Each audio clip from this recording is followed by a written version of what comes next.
Να έρθει τώρα η κυρία Ιωάννα Κοτσοπούλου κοντά μας, καθώς είπαμε σε αυτή τη στήλη, η οποία έχει να κάνει με τους τομείς παραγωγικότητας και ενέργειας και όχι μόνο. Η κυρία Κοτσοπούλου κάθε Δευτέρα, Τετάρτη και Παρασκευή είναι κοντά μας και έχουμε ένα ξεχωριστό ένθετο. Καλησπέρα σας, κυρία Κοτσοπούλου. Γιατί θα μιλήσουμε σήμερα? Σήμερα θα μιλήσουμε για μια ιδιαίτερη κατηγορία επιχειρήσεων, τις κοινωνικές συνεταιριστικές επιχειρήσεις.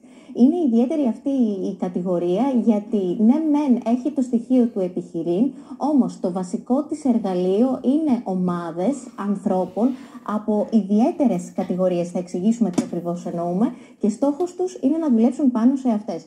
Συγκεκριμένα, οι εταιρείες αυτές έχουν κοινωνικό σκοπό αφού αποτελούνται από ομάδες ανθρώπων που είναι, όπως είπαμε, ιδιαίτερες κατηγορίες. Δηλαδή, ενδεχομένως υπάρχει κάποια δυσκολία στην κίνησή τους ή ίσως κάποια αναπηρία. Είναι χρόνια άνεργοι ή ακόμα μπορεί και να είναι και άνθρωποι που έχουν αποφυλακιστεί. Προσπαθεί με αυτόν τον τρόπο να τους εντάξει στο κοινωνικό σύνολο και έχουν συλλογική διοίκηση, δηλαδή αποφασίζουν όλοι μαζί για το ποια θα είναι η εξέλιξη. Αν επιστρέψουμε μόνο λίγο στην. Να πάμε λίγο στην προηγούμενη την κάρτα, γιατί θέλω να μας εξηγήσει η Ιωάννα σε διαφορά. Γιατί είναι πολύ σημαντικό όλο αυτό. Έχουν εμπορική δραστηριότητα, αλλά ο στόχος είναι το κοινωνικό όφελος, όχι η εμπορική αυτού καθεαυτού δραστηριότητα. Αυτές χωρίζονται σε 3 βασικές κατηγορίες. Στην επόμενη μας κάρτα βλέπουμε ότι είναι η πρώτη μεγάλη κατηγορία αυτή της κοινωνικής ένταξης των ευάλωτων ομάδων στην εργασία. Να σου πω, Πέτρο, εδώ ότι το 40% του εργατικού δυναμικού προέρχεται από αυτές τις κατηγορίες. Πολύ σημαντικό αυτό. Σίγουρα.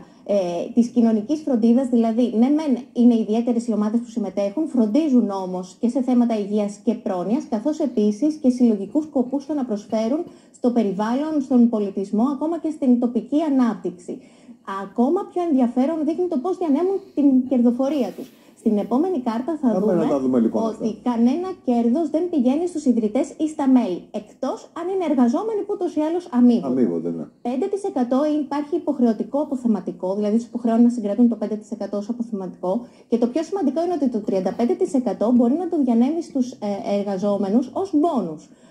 Καταλαβαίνουμε ότι είναι κάτι αρκετά ιδιαίτερο αν ξανασκεφτούμε, επαναλαμβάνω, τις κατηγορίες και τις ομάδες που είναι οι εργαζόμενοι αυτοί. Και είναι και πολύ σημαντικό ότι το υπόλοιπο ποσό μπορεί να επενδυθεί έτσι για την ενίσχυση της επιχείρησης και την επέκτασή της. Και με νέες θέσεις εργασίας ακόμα.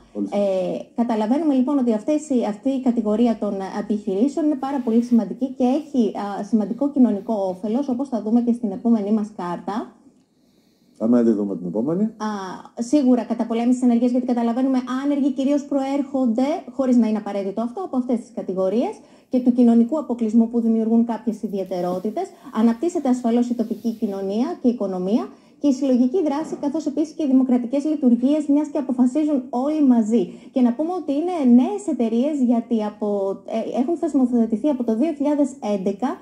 Και λειτουργούν με την κανονική τους μορφή από το 2016. Μου λένε τώρα από το κοντρόλ ότι έχουμε κοντά μας και τον κύριο Άγγελο Φινσκυλή, ο οποίος είναι ο καθήλυν αρμόδιος να μας τα εξηγήσει όλα αυτά σε ό,τι αφορά τη ΚΙΝΣΕΠ, έτσι λέγονται, για το ρόλο και πόσο πολύ ευεργετικά δρούν και στην κοινωνία και κυρίως σε ομάδες οι οποίες είναι ευάλωτες. Καλησπέρα σας, κύριε Φινσκυλή. Καλησπέρα και σε εσάς και στους θέατες σας. Λοιπόν, τι είναι αυτό το οποίο θέλετε να μοιραστείτε μαζί μας, και αν θέλει και η κυρία Κοτσοπούλου φυσικά να σας θέσει ερωτήματα. Κυρίως να μας σχολιάσετε το ρόλο των συγκεκριμένων επιχειρήσεων στην κοινωνία. Ο ρόλος των κοινωνικών συνεταιριστικών επιχειρήσεων λένε ότι ανήκει στον τρίτο τομέα της οικονομίας, κάτι ανάμεσα δημόσιο και ιδιωτικό τομέα, και έρχεται να καλύψει ανάγκες τις οποίες ο δημόσιος τομέας δεν μπορεί και δεν έχουν ενδιαφέρον για τον ιδιωτικό τομέα, γιατί δεν είναι επιχειρήσεις οι οποίες στοχεύουν στην κερδοφορία, αλλά στοχεύουν στην ένταξη στην εργασία ατόμων από διάφορες κατηγορίες. Που σημαίνει αυτό στην πράξη τι απόδοση έχει?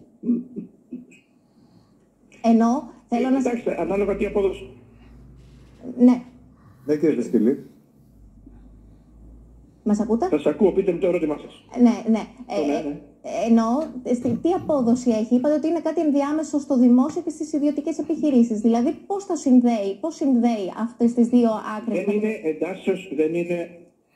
Δεν είναι εντάσσεως κεφαλαίου, είναι εντάσσεως εργασίας.